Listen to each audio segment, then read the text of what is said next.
Madame, Monsieur, ravi de vous retrouver sur Gabon 24 pour cette session d'information. Bienvenue à tous. La page du Gabon en ouverture. Tout d'abord, le 23 juin de chaque année, la communauté mondiale célèbre la Journée internationale de la veuve. Pour l'occasion, la 7e du genre, le ministre de la Prévoyance sociale a prononcé une allocution qui revient sur l'historique de cette journée. Le compte-rendu de Linda Gaël Maganga et Jospin Bombadianga.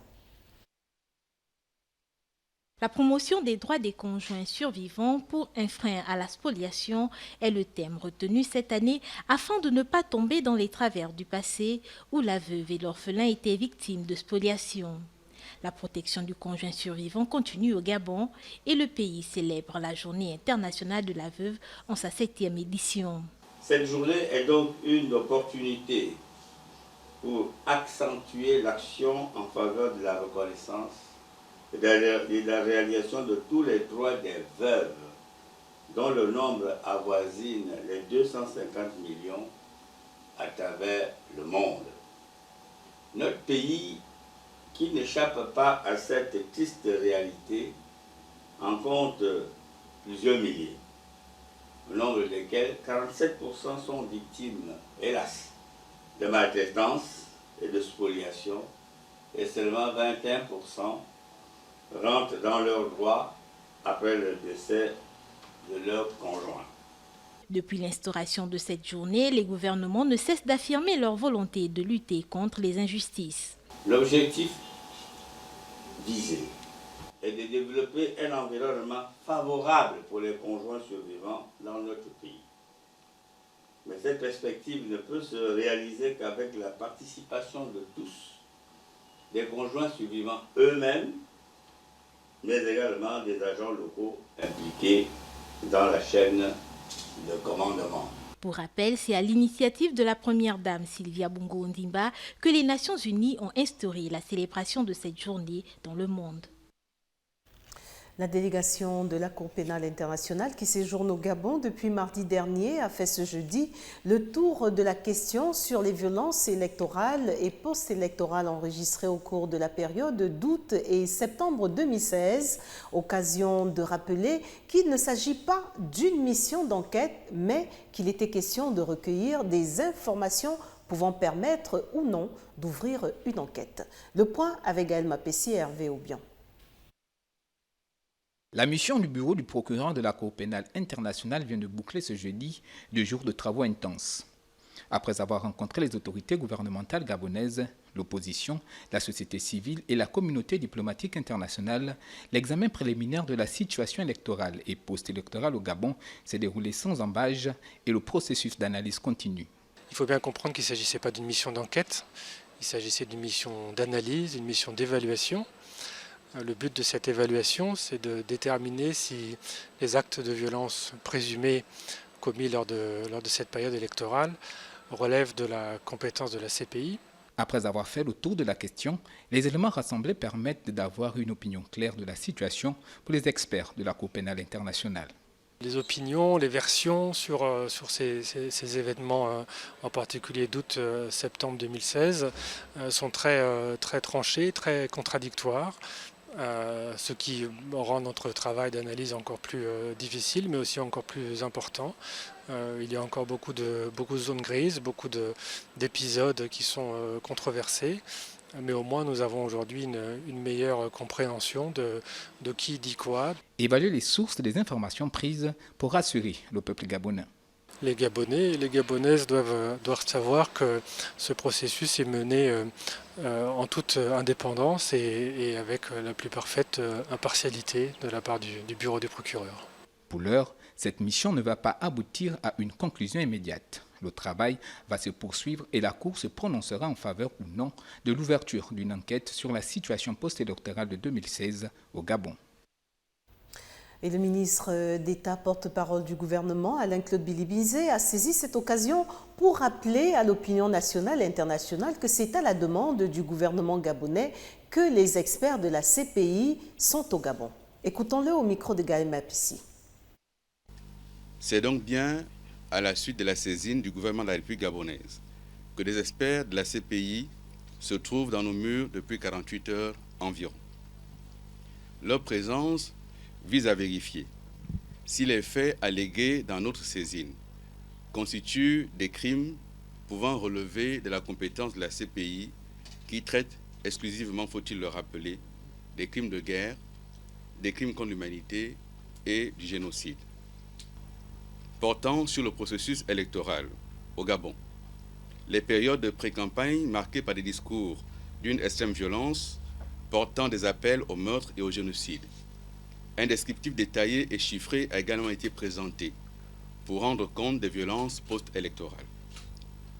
Le caractère planifié, structuré et organisé a été mis en évidence par nos soins, tout comme nous avons mis en évidence le caractère stratégique particulier des cibles visées, télévision et radio nationale, sièges des institutions parlementaires, institutions municipales, prisons, aéroports, infrastructures routières, magasins de chaînes de distribution alimentaire.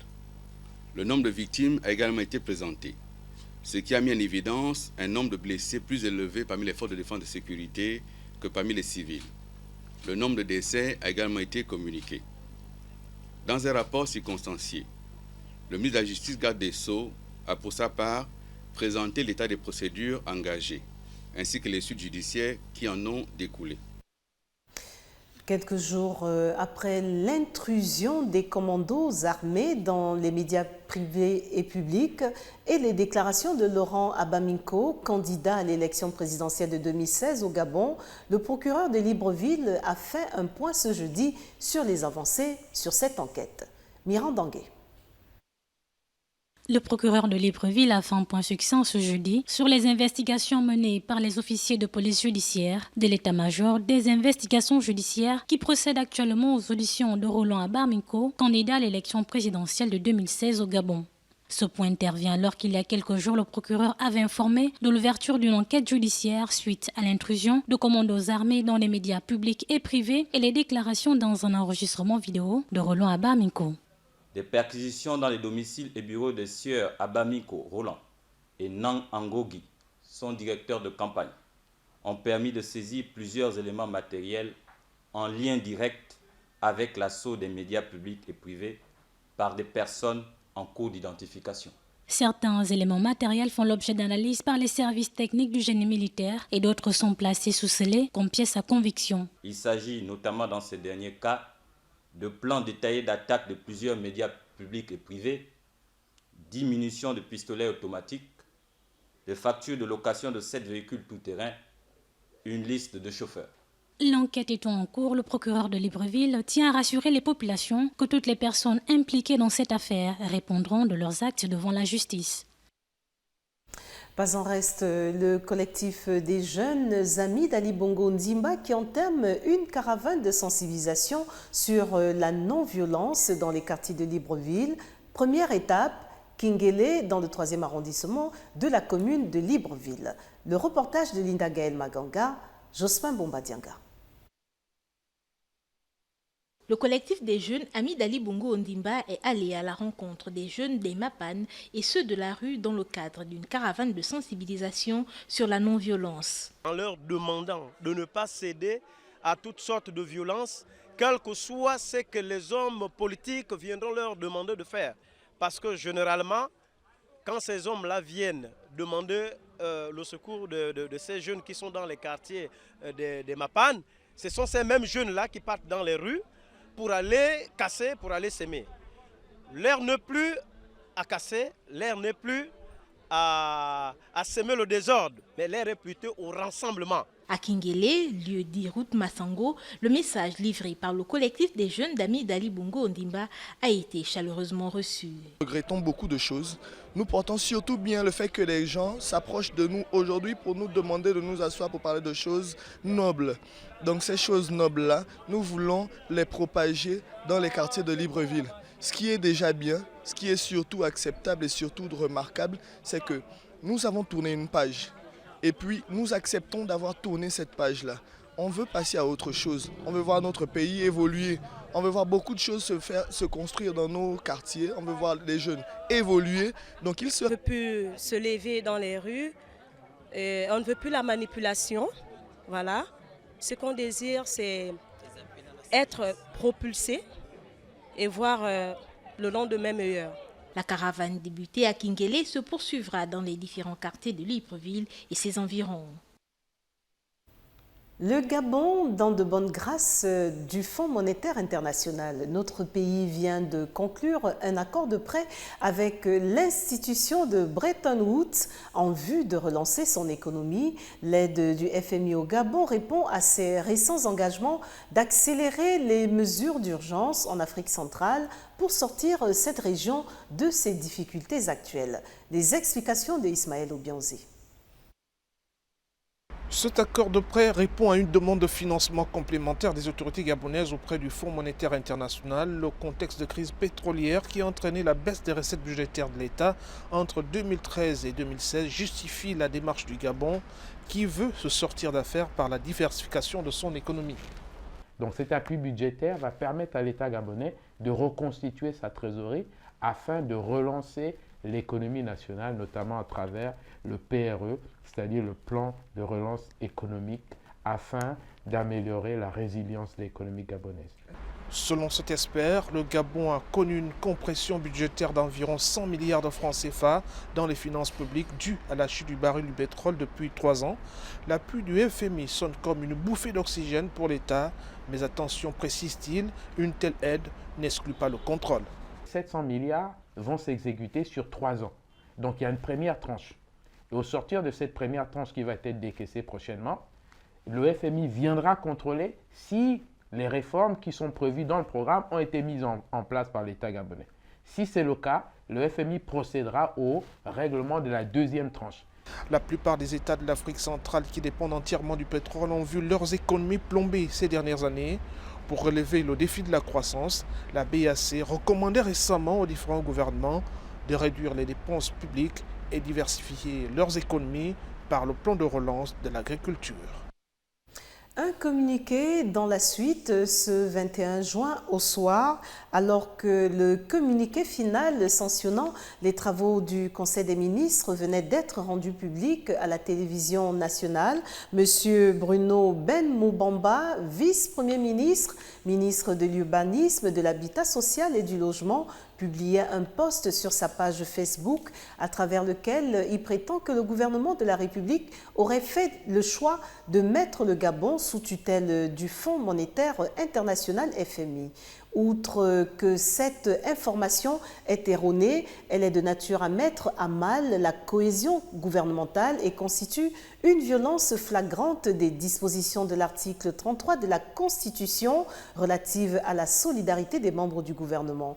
Pour éclairer la compréhension de l'opinion, le gouvernement souligne que l'accord conclu avec le FMI découle du programme de relance économique adopté par le gouvernement et ce, après plusieurs séances auxquelles monsieur le vice-premier ministre a participé. C'est pourquoi le premier ministre chef du gouvernement, monsieur Emmanuel Issoze Ngondé, rappelle à nouveau que les fonctions de membres du gouvernement obligent à la réserve et à la solidarité. Et lorsqu'un ministre a des réserves à exprimer sur un sujet, il le fait en toute liberté dans des instances appropriées, fait à Libreville le 22 juin 2017 pour le gouvernement, le ministre d'État, porte-parole du gouvernement Alain-Claude Bilibizé.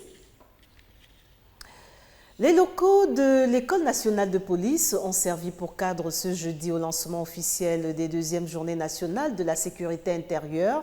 Le thème retenu pour cette édition est « La police régulateur du vivre ensemble dans la cité ».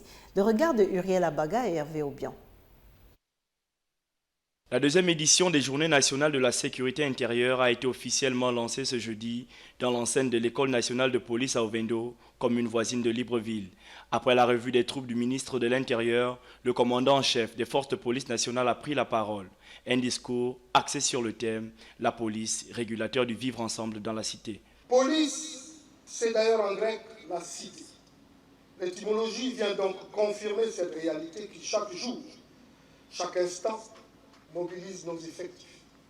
Nous devons comprendre les attentes, l'urgence que ne manquent pas d'exprimer nos concitoyens s'agissant de leur sécurité et de leur tranquillité. S'en est suivi l'ouverture des stands qui exposent les services et missions de la police gabonaise.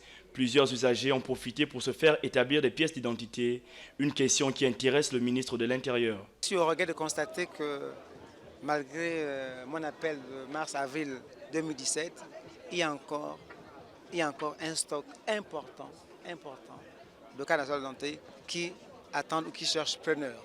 Donc c'est l'occasion de profiter de cette opportunité pour lancer à nouveau un appel à nos compatriotes pour qu'ils viennent récupérer leurs cartes.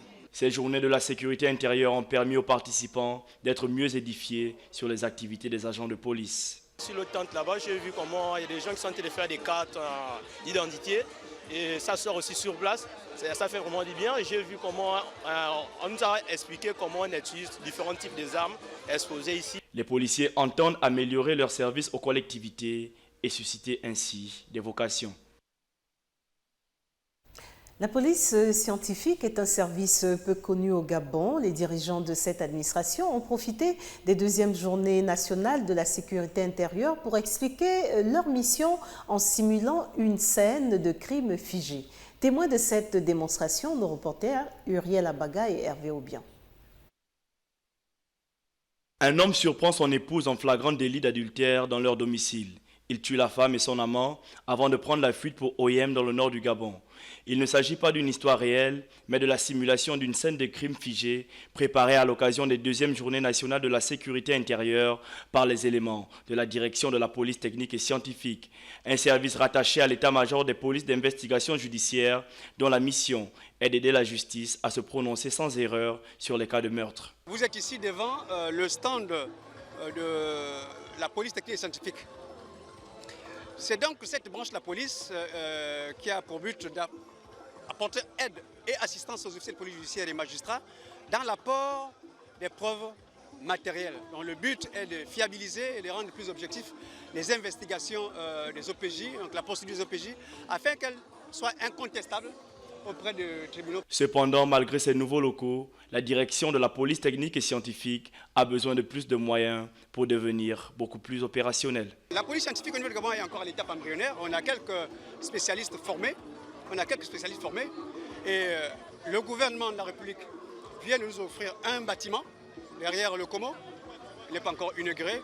Donc on attend toujours cet apport-là pour pouvoir rentrer dans la phase opérationnelle réelle. La direction de la police technique et scientifique est saisie en priorité par les autorités judiciaires. Toutefois, elle peut aussi répondre favorablement à la requête des particuliers.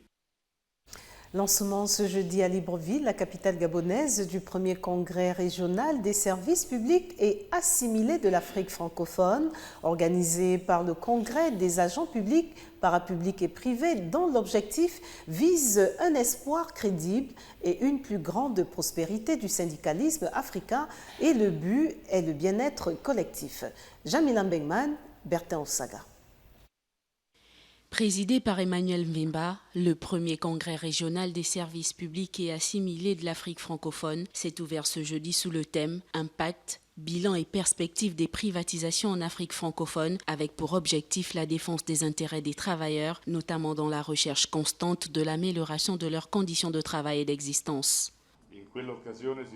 À cette occasion, le secrétariat mondial sera également convoqué pour débattre des réunions continentales et pour planifier le travail syndical et politique. Pour le Gabon, les principaux enjeux de ce congrès sont d'interpeller toutes les forces vives de la nation, dont l'État, les agents publics, parapublics et privés, y compris les syndicats et la société civile, à une implication effective à trouver des solutions aux maux qui minent actuellement la société gabonaise. Le premier congrès qui s'ouvre aujourd'hui, conformément aux dispositions de la Constitution de la Fédération syndicale mondiale FSM, se tient à un moment où le Gabon, notre pays, vient de connaître respectivement les événements du dialogue national inclusif et paradoxalement la recrudescence des grèves dans les secteurs publics et assimilés. Si le premier événement suscite autant d'intérêt par tous, en ce sens qu'il traduit l'ancrage de la démocratie et du pluralisme des opinions engagées depuis plus de 2 décennies dans notre pays, le second appelle plutôt à une réflexion sérieuse sans les stratégies à adopter pour que l'Afrique arrive à une plus grande vision de démocratie sociale. Assurer le bon fonctionnement dans tous les domaines d'activité, notamment l'éducation, la santé et avoir un regard particulier sur la vie chère et le chômage seront également au centre des préoccupations de ces assises. Et cette note d'éducation pour tourner la page du Gabon, pour une catégorie d'élèves, la fin d'année scolaire, c'est l'approche des vacances, mais pour une autre, c'est la période pour juger leur niveau de connaissances acquises durant l'année scolaire à travers des examens de fin d'année tels que le BEPC et le baccalauréat. Comment se préparent ces élèves pour aborder les différents examens et de quelle stratégie usent ces derniers pour avoir un bon rendu? Miran Dangué nous en dit davantage et Gabriel Ratanga.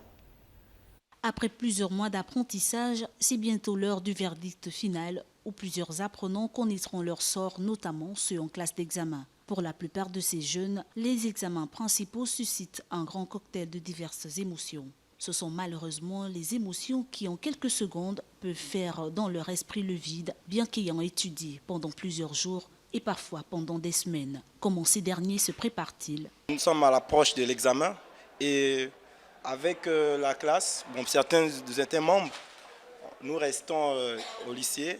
Après, nous faisons des TD. Comme là, nous sommes en train de faire un TD sur la philosophie et nous essayons de travailler. Après une certaine heure, nous rentrons à la maison. Quand on est bloqué, on fait appel à certains enseignants qui viennent regarder, donner des directives, etc. Plus les séances approchent, plus le temps s'accélère. Les élèves se retrouvent bien souvent à faire des impasses, les mettant rapidement dans un état de stress. Entre nous, nous donnons certains conseils. Parfois, par exemple, si quelqu'un se trompe dans la mythologie, quelqu'un qui connaît la mythologie vient expliquer, et puis un peu ça. Nous sommes en train de mieux préparer l'examen. Les examens d'admission aux classes supérieures et aux universités sont des examens redoutables. L'inquiétude des apprenants est très souvent à l'origine de son échec. C'est pourquoi il revient à l'enseignant de le préparer adéquatement, non seulement à répondre aux questions, mais aussi à conserver la maîtrise de ses émotions avant et durant l'épreuve. Le Conseil de sécurité de l'ONU a adopté ce mercredi à l'unanimité une résolution saluant le déploiement d'une force africaine pour combattre les djihadistes dans la région du Sahel. Le récit de Miguel Mabika. Le projet de résolution pour combattre les djihadistes dans la région du Sahel, élaboré par la France, a été accepté mercredi par la totalité des 15 membres du Conseil de l'ONU, après que Paris et Washington sont parvenus à trouver un accord sur son contenu. Le texte salue le déploiement du G5 Sahel, mais sans toutefois délivrer un mandat de l'ONU à cette force chargée d'une mission spéciale de contre-terrorisme dans la région. Nous ne pouvons pas laisser le Sahel devenir un nouveau refuge pour les organisations terroristes du monde entier. Au Sahel, c'est notre sécurité à tous qui est en jeu, pas seulement celle des pays du G5. Cette réalité nous impose d'agir ensemble et de nous coordonner. C'est notamment pour cela que les États du G5 se sont tournés vers le Conseil de sécurité. La résolution précise qu'une conférence des donateurs sera organisée rapidement, tout en relevant néanmoins qu'il incombe au pays du G5 de donner à leur force les ressources dont elle a besoin. L'ambassadeur de France auprès des Nations Unies, François Delattre, insiste sur le caractère unanime du vote au Conseil, estimant que cela démontrait un soutien politique maximum à la force du G5 Sahel. En Argentine, et selon les autorités du pays, un cadre avec un profil en relief d'Adolf Hitler et un aigle impérial du Troisième Reich ont été découverts récemment en Argentine. Les œuvres figuraient parmi une grande quantité d'objets ayant appartenu à des nazis. Le récit de Miguel Mabika.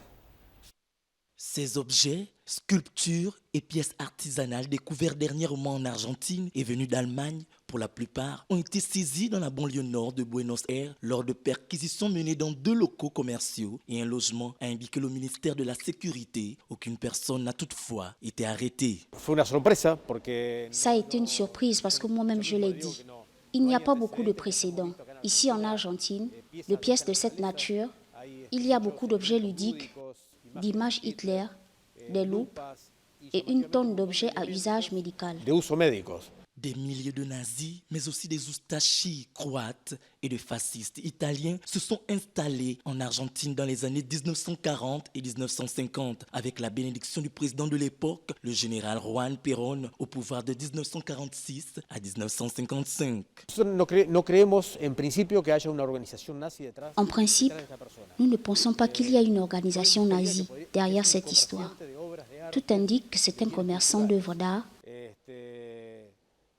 et de biens culturels. Bien sûr, ces personnes font le commerce des biens légaux et parfois illégaux. Les objets nazis saisis seront transférés au musée de l'Holocauste selon les autorités qui ont également découvert dans le lot des antiquités japonaises, chinoises et égyptiennes ainsi que des fossiles préhistoriques. Voilà, Madame, Monsieur, tout ce qui a retenu notre attention pour cette session d'information au nom de toute l'équipe. Merci de nous rester fidèles. L'information continue sur Gabon 24, mais en attendant, n'oubliez surtout pas que quoi qu'il arrive entre-temps, gardez le sourire. Au revoir.